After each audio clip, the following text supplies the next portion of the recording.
He carefully scratched off the date on a check, changed it to today, then tore the logo off an airline model and pasted it onto the forged check. Then, with a swagger, he walked straight into the bank, with nothing but his silver tongue and nerves of steel. I'm sure you hear this all the time, but you have the most beautiful eyes I have ever seen. I do get that all the time.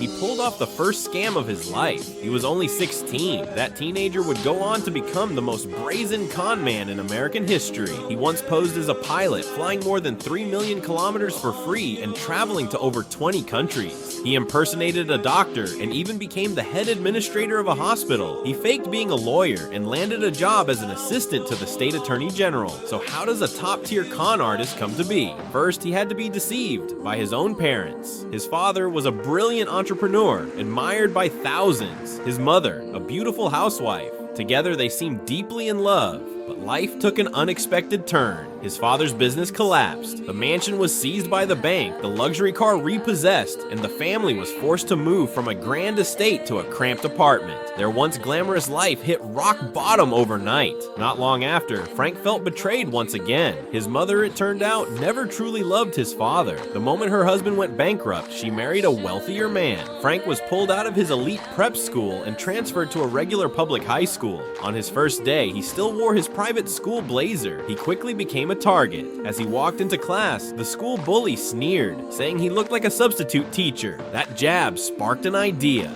Frank walked to the front of the classroom, picked up a piece of chalk, and wrote his name on the board. He then took on the role of a substitute teacher. With a firm and commanding voice, he managed to fool the class. He even dragged the bully up to the front and made him read from the textbook. When the real substitute arrived, Frank didn't flinch. He told them calmly, "You've been let go by the school." It wasn't until a week later that the principal realized what had happened. Instead of scolding him, Frank's father was impressed by his deception. In fact, he admired it. That was Frank's very first con.